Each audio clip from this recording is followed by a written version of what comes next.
Hello बच्चों, कैसे हैं आप सब। तो आज हम पढ़ने वाले क्लास 7 का चैप्टर 10, वो भी किस सब्जेक्ट का, हिंदी का, जिसका नाम है खान पान की बदलती तस्वीर।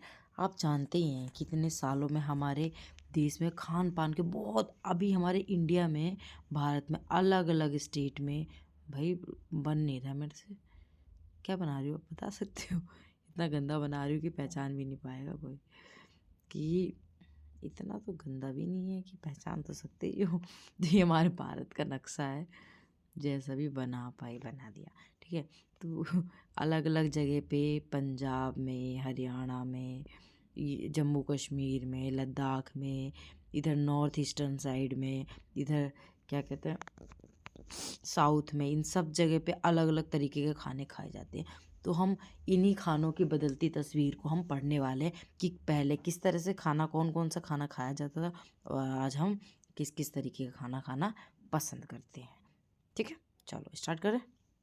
ओके, पिछले 10-15 वर्षों से हमारे खान पान की संस्कृति में एक बड़ा बदलाव आया है। समझे, बहुत सालों बाद आया है ऐसा बड़ा बदलाव। अरे यार, इससे तो पूरा ही हो जा रहा है जस्ट।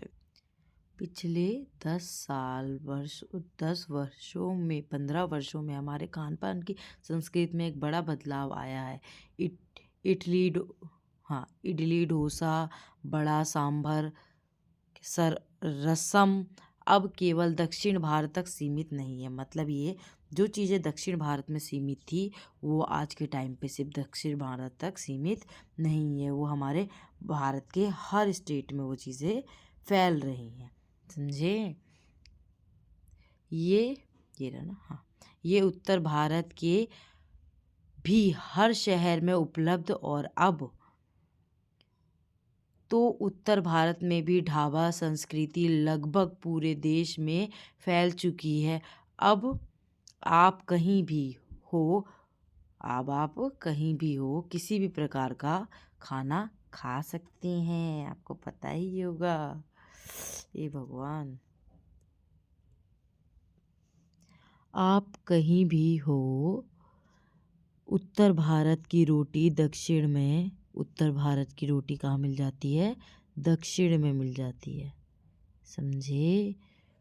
और आपको मिल जाएगी फास्ट फूड, तुरंत भोजन का चलन इस टाइम पे बहुत ज़्यादा चल रहा है। समझे? जैसे जैसे चीज़ें शामिल हैं, जैसे काफ़ी सारी चीज़ें एक ज़माने में कुछ ही लोग एक तक सीमित थी। चाइनीज़ नूडल्स वगैरह किसी के लिए अजनबी नहीं रहे। मतलब ये जब पहले के टाइम में था, तो चाइनीज़ जो आइटम है वो हमारे यहाँ नहीं खाए जाते, हमारे इंडिया में चीज़ें नहीं चलती थी, ना खाई जाती थी। बट एक टाइम तो ऐसा आया है, इस टाइम पे इन्हीं चीज़ों के हमारे इंडिया में इतने दीवाने हो गए हैं, सब ये चीज़ें बहुत पसंद करते हैं खाना। ये तो आपको पता ही होगा। क्या लिखा है? 2 मिनट्स नूडल, जिसको हम मैगी के नाम से जानते हैं, मैगी भी हम बोल सकते हैं। समझे? 2 मिनट नूडल की कैटेगरी में आता है।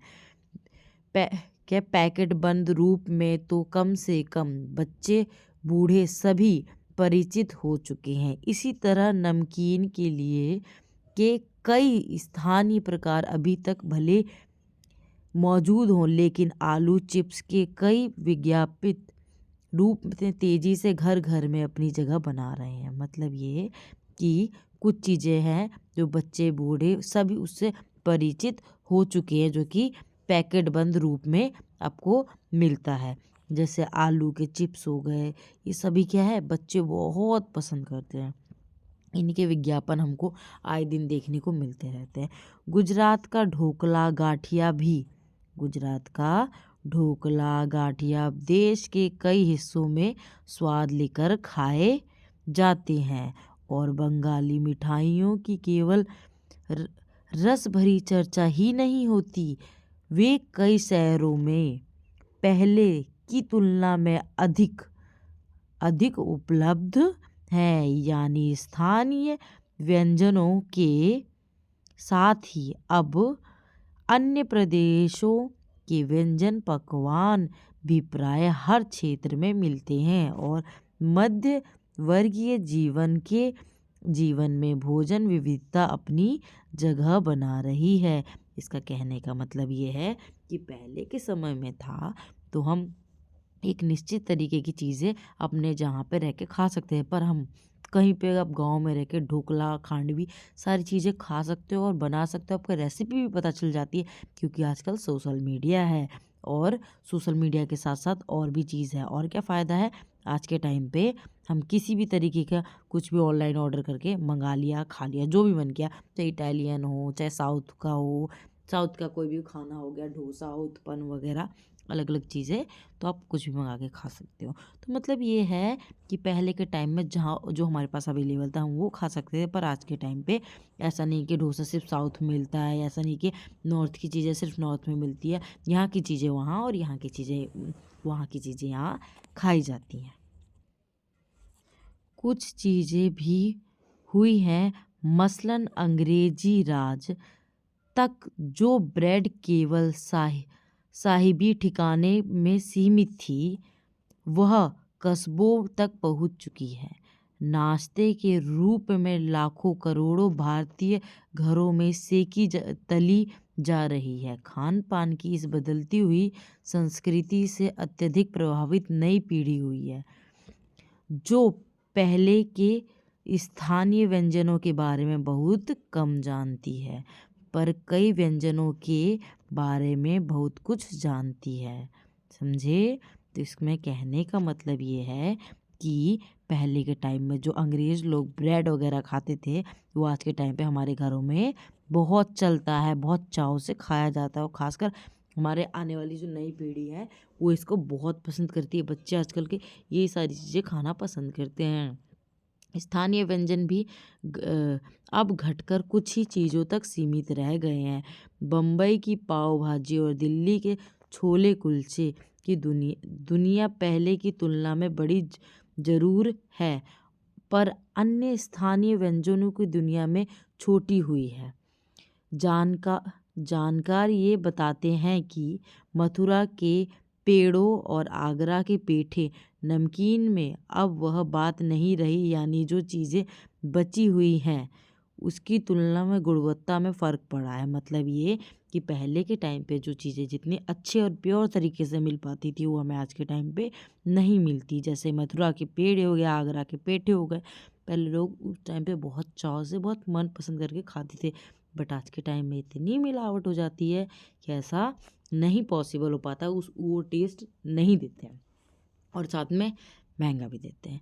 फिर मौसम और ऋतुओं के अनुसार फलों और खाद्यान्नों से जो व्यंजन और पकवान बना करते थे, उन्हें बनाने की फुर्सत भी अब कितने लोगों को रह गई है। गृहिणियों या कामकाजी महिलाएं के लिए खरबूजे की बीज सुखाना, छीलना और फिर उनसे व्यंजन तैयार करना सचमुच दुस्साध्य है। मतलब ये कि जो लोग महिला कामकाजी और गृहिणी है, आज के टाइम पे खरबूजे के जो बीज हैं उनको सुखाना, भाई मैंने तो खाया, मुझे तो बड़ा मज़ा आता है। खरबूजे काट लो, उसके बाद बीज उसके सुखाओ, इतने मस्त और टेस्टी लगते हैं। पहले के टाइम में महिलाएं ये सारी चीज़ें तैयार करती थी, पर अब उनके पास ना टाइम है और ना उनका खुद का मन करता है, क्योंकि आजकल सब रील्स में, फ़ोन में, अलग अलग चीज़ों में बहुत बिजी रहते हैं, चाहे वो बच्चे हों चाहे वो बूढ़े हों। आगे देखते हैं। यानी हम पाते हैं कि एक और स्थानीय व्यंजनों में कमी आई है, दूसरी ओर वे ही देसी विदेशी व्यंजन अपनाए जा रहे हैं जिन्हें बनाने पकाने में सुविधा हो। वही व्यंजन ज़्यादातर बनाना पसंद करता है जो जल्दी से बन जाए और आसानी से बन जाए, ज़्यादा मेहनत भी ना लगे। जटिल प्रक्रिया वाली चीज़ें तो कभी कभार व्यंजन पुस्तिकाओं के आधार पर तैयार की जाती है। मतलब ये बहुत कभी कभी कोई त्यौहार आता है तभी बनाई जाती है कुछ एकदम अच्छे से वाली चीज़ें। अब शहरी जीवन में भागम भाग है, उसे देखते हुए यह स्थिति स्वाभाविक लगती है। फिर कमर तोड़ महंगाई ने भी लोगों को क्या किया, को कई चीज़ें से धीरे धीरे वंचित कर दिया है। जिन व्यंजनों में बिना मेवों के स्वाद नहीं आता, उन्हें बनाने और पकाने के बारे में भला कौन 4 बार नहीं सोचेगा। यही चीज़ होती है। पहले के टाइम में हम बड़े आसानी से चीज़ों को ले लेते थे, बट आज के टाइम पे वही चीज़ें बनाने के लिए मेवे के लड्डू बनाना, पहले के टाइम में मम्मियाँ बना के देती थी, बहुत अच्छा और हेल्थ के लिए भी अच्छा होता था। बट आज के टाइम में महंगाई इतनी हो गई, उसको बना के खाना बहुत मुश्किल हो जाता है। तो ये हमारा चैप्टर का पार्ट 1 है, खान पान की बदलती तस्वीर का। इसका पार्ट 2 कल आ जाएगा, तो आप उसे भी ज़रूर देखना। और प्लेलिस्ट के नीचे ही लगा हुआ है, सब मैं प्लेलिस्ट में डाल रही हूँ, तो आपको कोई भी वीडियो देखने में दिक्कत नहीं होगी, लाइन वाइज लगा दे रही हूँ। और लाइक करना, सब्सक्राइब करना मत भूल जाना। लाइक तो कर ही दिया करो, बिकॉज मुझे पता तो चले आपको मेरी वीडियोस अच्छी लग रही हैं। ठीक है।